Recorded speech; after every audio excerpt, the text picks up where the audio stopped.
പുതിയൊരു വീഡിയോയിലേക്ക് സ്വാഗതം. ഇന്ന് നല്ല പഞ്ഞി പോലെ സോഫ്റ്റായ ഇഡ്ഡലി ഉണ്ടാക്കിയാലോ. നമ്മൾ മലയാളികളുടെ ഫേവറേറ്റ് ബ്രേക്ക്ഫാസ്റ്റാണ് ഇഡ്ഡലി അല്ലേ? എല്ലാവർക്കും ഉണ്ടാക്കാൻ അറിയാം.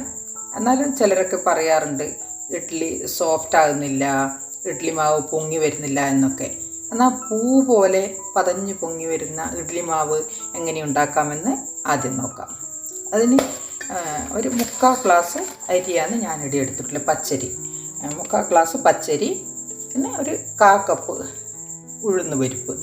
അത് മുഴുവനായിട്ടുള്ള ഉഴുന്നുണ്ടല്ലോ, ആ ബോള് പോലത്തെ, അതാണ് ഏറ്റവും നല്ലത്. അരി ഉഴുന്ന് പരിപ്പും കൂടി ഞാൻ ഒരുമിച്ചാണ് ഇതുപോലെ കുതിരാൻ വെക്കാറ്.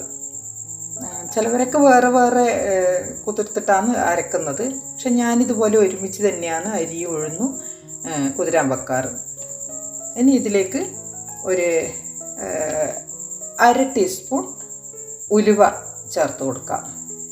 ഉലുവ ചേർത്താൽ മാവിന് നല്ല ഇഡ്ഡലിക്ക് നല്ല രുചി ഉണ്ടാവും ഉലുവ ചേർത്താൽ. ഇനി നമുക്കിത് ഒരു 2-3 വെള്ളത്തിൽ നന്നായി കഴുകിയെടുക്കാം. ഇനി കഴുകിയെടുത്തതിന് ശേഷം വെള്ളം ഒഴിച്ച് ഒരു 4 മണിക്കൂർ നേരത്തേക്ക് നമുക്കിത് കുതിരാൻ വേണ്ടി വെക്കാം.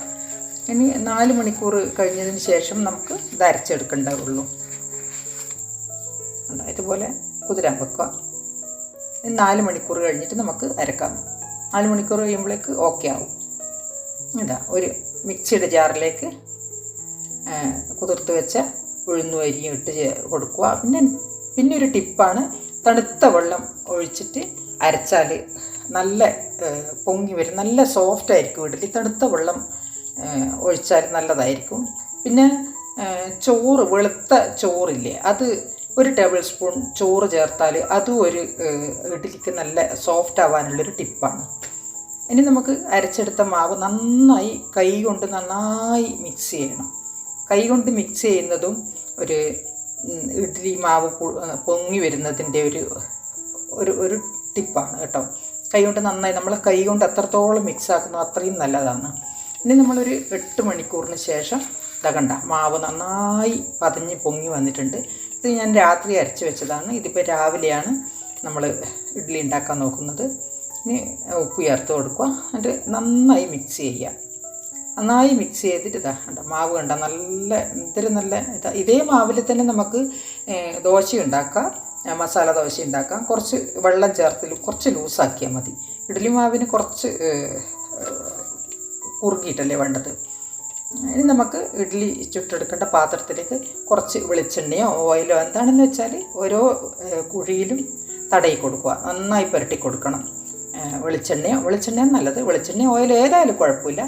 ഓരോ കുഴിയിലും നന്നായി പുരട്ടി കൊടുക്കുക.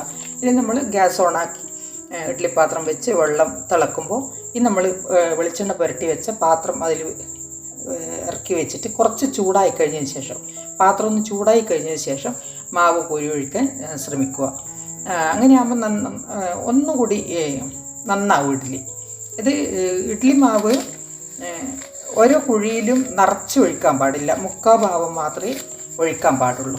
ഇതുപോലെ 2 തട്ടിലും ഒഴിച്ച് വെക്കുക.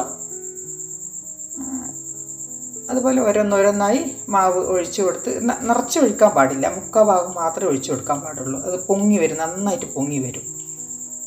ഇനി നമുക്ക് അടച്ച് വെച്ച് ഒരു 10 മിനിറ്റ് മീഡിയം ഫ്ലെയിമിൽ വെച്ച് വേവിച്ചെടുക്കാം. 10 മിനിറ്റ് കൊണ്ട് വെന്ത് കിട്ടും, നന്നായി വെന്ത് കിട്ടും 10 മിനിറ്റ് കൊണ്ട്.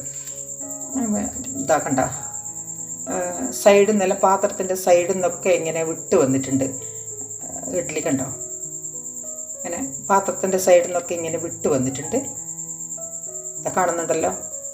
അങ്ങനെ വിട്ട് വന്നിട്ടുണ്ട്. അത് നമുക്ക് സ്പൂണിൻ്റെ ഒന്നും ആവശ്യമില്ല, കൈ കൊണ്ട് തന്നെ അതിൽ നിന്ന് എടുക്കാൻ പറ്റും, കൈ കൊണ്ട് തന്നെ അടത്തി മാറ്റാൻ പറ്റും. കണ്ടോ, കൈ കൊണ്ട് തന്നെ മാറ്റാൻ പറ്റും. ഈ ഓയിൽ തടന്നുകൊണ്ടുള്ള ഇതാണ്. പിന്നെ മാവും നല്ല പെർഫെക്റ്റ് മാവ് ആണല്ലോ, അതുകൊണ്ടാണ്. ചൂടുണ്ട്, അതുകൊണ്ട് സ്പൂൺ കൊണ്ട് എടുക്കാം. ഇങ്ങനെ എല്ലാ ഇഡ്ഡലിയും ഇളക്കിയെടുക്കുക. നല്ല ഇതുപോലെ മാവ് ഉണ്ടാക്കിയാൽ നല്ല പെർഫെക്റ്റ് ഇഡ്ഡലി ആയിരിക്കും. ഇതേ മാവിനെ കൊണ്ട് നമുക്ക് ദോശയും മസാല ദോശയും ഒക്കെ ഉണ്ടാക്കാം. കുറച്ച് ലൂസാക്കണമെന്നേ ഉള്ളൂ. ഇനി നമുക്ക് നല്ലതാ പഞ്ഞി പോലുള്ള ഇഡ്ഡലി ആയിട്ടുണ്ട്. ഇനി നമുക്ക് സാമ്പാറിൻ്റെയോ ചട്നിയുടെയോ കൂടെ കഴിക്കാം.